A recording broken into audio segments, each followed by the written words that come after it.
The Georgetown University MBA application has some very specific portions for the international applicants, which they need to be aware of and take care of when they're filling up the application form. So once you have filled up the personal details and your contact information, the citizenship and ethnicity portion is where an international applicant, especially as an Indian applicant, you need to be aware of what you're filling in. So you will need to select the non-US citizen status for yourself and then add India as your country of citizenship. Beyond that, you also need to select over here whether you need a Form I-20 for your visa process. So this is one selection that is important for international applicants. If you answered yes to that question, you also need to specify which specific visa format you are going to apply for. This is the first section which you need to be aware of as an international applicant. Then you can add information with respect to your background. If you are a member of Fortin MBA Launch, the MLT program, or any similar programs that have assisted you to getting till here, you can also add whether you were a first generation college student. So from your family, were you the first person who attended college or bachelor's or undergraduate studies? You also need to mention up to 6 programs, the alternate MBA programs, which you are applying to. So let's say you are not applying to a lot of programs and you don't have options to select over here. You can add not applicable in these and then go ahead with the rest of the application process. Then you need to add the address information. Once you have added your address information, you come to the financing and the source information. When the Indian applicants and the international applicants, they are filling up the application form for the Georgetown MBA, you need to have all of this information ready in prior to coming to the application form. Usually applicants will come to the application form after they have worked for weeks and weeks on their essays and recommendation, coordinated with their recommenders and filled up multiple applications, and by the time they come to the application form, it is just very close to the deadline. So at that point in time, getting this information together becomes slightly tough. So as an international applicant, you should always have this clarity of how are you going to finance your application, finance your MBA program. So whether what percentage of this will be from the personal savings, through private loans, through financial aid in case you have already planned something, and if your employer is going to assist you for this. If there's anything else, you can add a certain percentage over here. So the financing and source information needs to be disclosed in this part of the application. Next is that you can select the interest in the student organizations and clubs that you want to participate in. So there are up to 40 selections that you can make from here, and depending on your industry focus and your functional focus, you can select which particular student organization or club you want to be a part of. In addition, you will also have the social clubs, you will have the affiliations, you can make those selections over here. The next part of the Georgetown MBA application is the education background. So in terms of the education background, you have to add the information about the first information this is required is the whether you transferred your courses. So if you have transferred credits for your courses, mention yes or a no over here and then give the relevant details.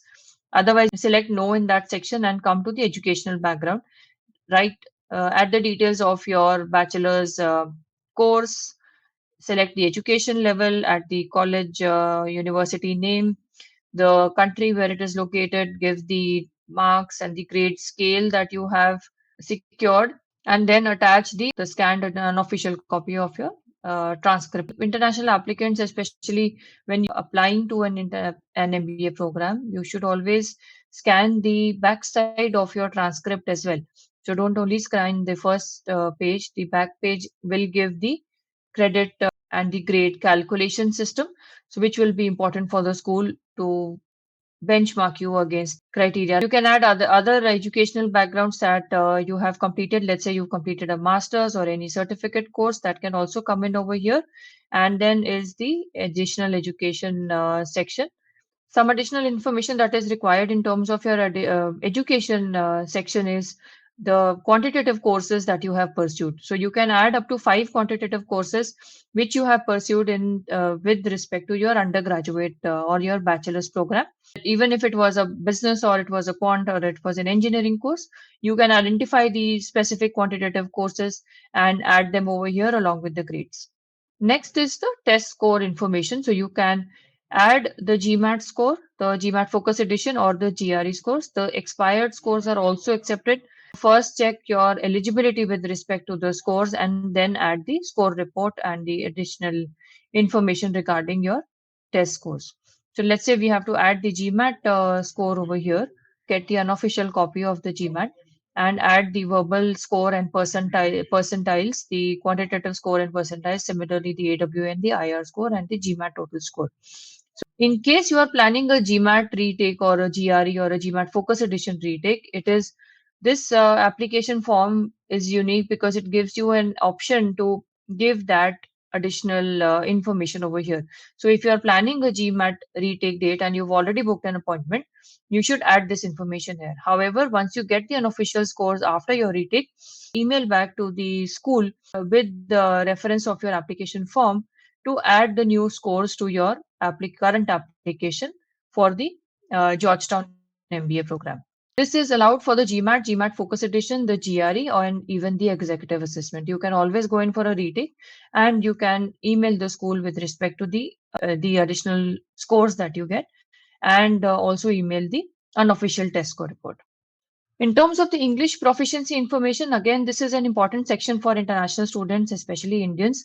So you need to check your degree and you need to check whether the primary instruction medium was English or not. If it states very clearly that English was the primary medium of instruction, then you do not need to take the TOEFL test. Otherwise, you will have to submit the TOEFL score. Alternatively, you can also submit the IELTS and the PTE scores. The way you could, retake and submit the new scores for the GMAT and the GRE, you can also do the same thing for the TOEFL, IELTS, or the PTE examination.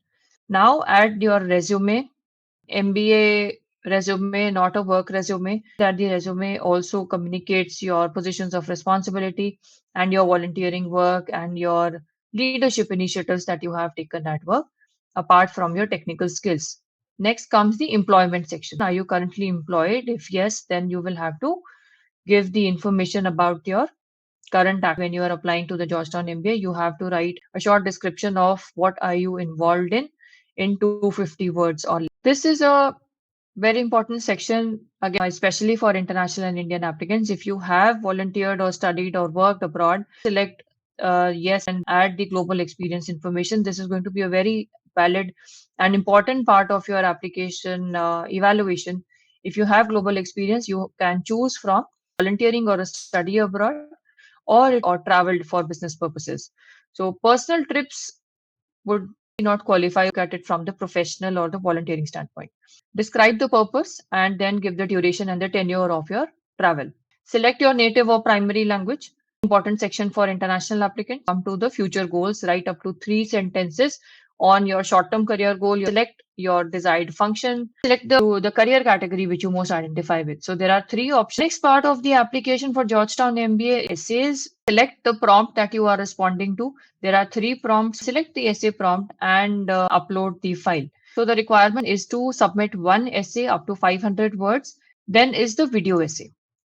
Address the question and upload it either on Vimeo or YouTube. Add the link password, make it as an unlisted video on YouTube and add the link. What are you required to speak about in the video essay? Speak about 5 to 10 facts about yourself that you would like to your classmates, things outside of your resume, and how these facts make you stronger as a professional or as a leader. So build the context on this, upload your video, and then share the link in this particular section of the application. Finally, you have the optional essay. So when you have the optional essays, the idea is to explain any gaps or any low CGPA or something that you feel that the school must know about, which is going to be important for your candidature. You can add that information in 300 to 350 words. You need to upload the file. In terms of the recommendation letters, one recommendation is mandatory for the Georgetown MBA application. However, you can select up to 2 recommenders. So a maximum of 2 and a minimum of 1 recommender for the Georgetown MBA application. In case you have an application fee waiver code or a reduction code or any fee codes that you have in the process of your research or some seminars or webinars that you have attended, this section is for you to add those waiver codes so that, and this is the final step of submitting your application. So all the best for your Georgetown MBA application, and feel free to share your questions in the comments and we'll be happy to address them for you.